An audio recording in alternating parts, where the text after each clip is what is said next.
ဇလန်ရဲ့အဓိကနေရာဖြစ်တဲ့ Arizona ပြည်နယ်က Prosperity ဆိုတဲ့မြို့လေးစီတွားလိုက်ကြရအောင်ဒီမြို့လေးကကချင်တုန်းကရွှေတွေအများကြီးထက်လို့နာမည်ကြီးခဲ့ပြီမဲ့အခုတော့တပ်တူတွင်းတွေပိတ်ထားရတာကြာပါပြီ။ကျညမှာတော့ဓာတုပစ္စည်းတွေတင်လာတဲ့ကုန်ကားတစ်စီးကလမ်းလေကောင်ကယုံလေးတစ်ကောင်ကိုရှောင်လိုက်ရကနေအရှိန်လွန်ပြီးတိမ်ပေါက်သွားရော။ကားပေါ်ပါလာတဲ့အစိတ်တွေပါတဲ့စီပိုင်းတစ်ခုကလမ်းဘေးကရေကန်လေးကိုပြုတ်သွားတယ်။နောက်ရက်ရောက်တော့ဂျော်ရှူဝါဆိုတဲ့ကောင်လေးကအဲ့ဒီရေကန်နားကိုရောက်လာတယ်။သူကပင့်ကူမွေးရတာဝါသနာပါသူဆိုတော့ပင့်ကူစာကျွေးဖို့ပရစ်တွေကိုအဲ့ဒီကန်နားမှာပဲလာဖမ်းလိမ့်ရှိလေ။ရေကန်ထဲမှာအစိတ်တွေပြက်နေမှသူမှမသိတာကိုတပတ်လောက်ကြာတော့သူ့တငယ်ချင်းမိုက်ကဂျော်ရှူဝါစီအလဲရောက်လာလေမိုက်ကပင့်ကူတွေကိုတွားကြည့်တဲ့အခါမှာအကောင်တွေကပုံမှန်ထက်ထူးထူးခြားခြားကြီးထွားနေတာကိုတွေ့လိုက်ရတယ်ဂျော်ရှူဝါကတော့ဒါဟာမျိုးစိတ်သစ်တွေးရှိမှုပဲဆိုပြီးတထေးဖြစ်တော့မယ်လို့လောင်ကြွေးကြော်နေသေးတယ်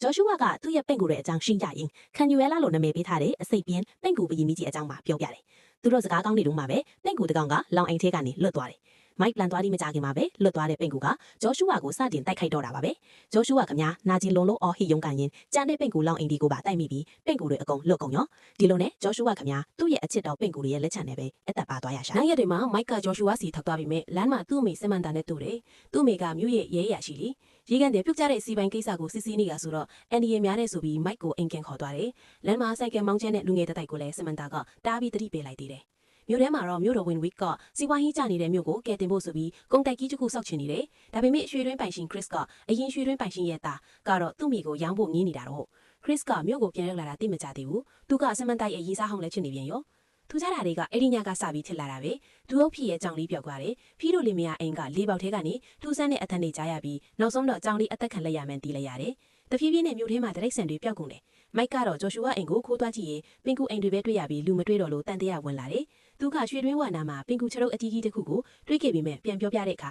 ဘယ်သူမှမယုံကြဘူး။သူ့အမေကဆိုရင် TV ကြည့်လွန်ပြီးရှောက်ပြောနေတယ်လို့တောင်ထင်နေတာ။အချင်းတွေကတဖြည်းဖြည်းဆိုးလာတယ်။မြို့တော်ဝင်ဝစ်ရဲ့ငကူလားအုပ်ပြီးမြေကြီးထဲဆွဲချခံရပြီးပျောက်ကုန်တယ်။ရေဒီယိုအစီအစဉ်မှုဟာလန်ဆိုတဲ့လူကတော့ဒါတွေဟာပူးပေါင်းကြံစည်မှု theory တွေဆိုပြီးရှောက်ပြောနေလေရဲ့တစ်ဖက်မှာလည်းဆိုင်ကယ်စီးရဲ့လူငယ်အဖွဲ့တွေက Brett ဆိုတဲ့ကောင်ကစမန်တာရဲ့သမီး Ashley ကိုအတင်းအဓမ္မကြံစည်မှုကြိုးစားတော့ Ashley ကလျှက်စစ်တုတ်တန်းနဲ့သူ့ကိုတိုးလိုက်လို့ဘောင်းမိတဲ့တီးခတ်တီးကြံခဲ့ရောအဲ့ဒီအချိန်မှာပဲပင်ကူကြီးတွေရောက်လာပြီးလူငယ်တွေကိုလိုက်တိုက်ခိုက်တော့တာပဲဆိုင်ကယ်သမားတွေခမညာပင်ကူစာဖစ်ကုန်ကြတယ် Brett ကတော့ကန်ကောင်းလို့တတူတွေဟောင်းတွေထွက်ပြေးရင်လွတ်သွားတယ်ခရစ်ရဲ့အတော် Gladys လည်းသူ့အိမ်အောက်ထပ်မှာပင်ကူဖားနာခါလိုက်ရတယ်။ဒါကိုတိသွားတဲ့ Chris နဲ့ Mike တို့ကစမန်တာကိုတွားပြကြတယ်။အစကတော့မယုံပေမဲ့ Ashley အခန်းထဲကိုပင်ကူကြီးဝင်လာပြီး Ashley ကိုပင်ကူအိမ်နဲ့ရစ်ပတ်ထားတာကိုကိုယ်တိုင်မြင်လိုက်ရတော့မှစမန်တာတယောက်ယုံသွားတော့တယ်။သူတို့သားအမိတွေနဲ့ Chris တို့ပေါင်းပြီးပင်ကူကိုတတ်လိုက်နိုင်တယ်။အခုဆိုရင်တမျိုးလုံးအန်ဒီရဲ့ကြာရောက်နေပြီဆိုတာသိသွားကြပြီ။စမန်တာကရဲအုပ်ဖြစ်ကိုဆက်သွယ်ပြီးလက်နက်တွေယူလာခိုင်းတယ်။ဖြစ်ရောက်လာတော့သူတို့အဖွဲ့တွေစုမိကြပြီးမြို့ထဲကလူတွေကိုတတိပေးဖို့ဟာလန်ရဲ့ရေဒီယိုစကန်ကိုတွားကြတယ်။ရေဒီယိုကနေအသက်ဆင့်အားလုံးပဲကုန်တိုက်တွေကိုတွားပုံကြပါ။အဲ့ဒီမှာဘီလက်မင်းနေရန်ဒီရှိတော့ပင်ကူတွေဝင်မလာနိုင်ဘူးလို့ကြီးညာလိုက်တယ်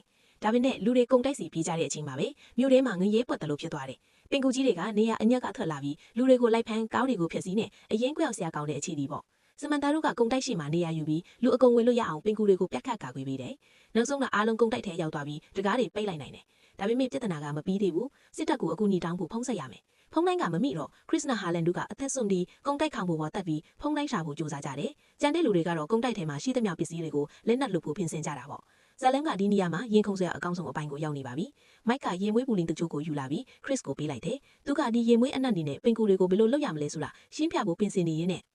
ဇလန်ကဒီနေရာမှာခဲတိုက်ရက်သွားပါတယ်ဆက်လက်ကြည့်ရှုခြင်းတော့8 Legged Freaks 2002အဲ့ဒီဇာတ်ကားလေးရှာကြည့်ကြဖို့အကြံပေးလိုပါတယ်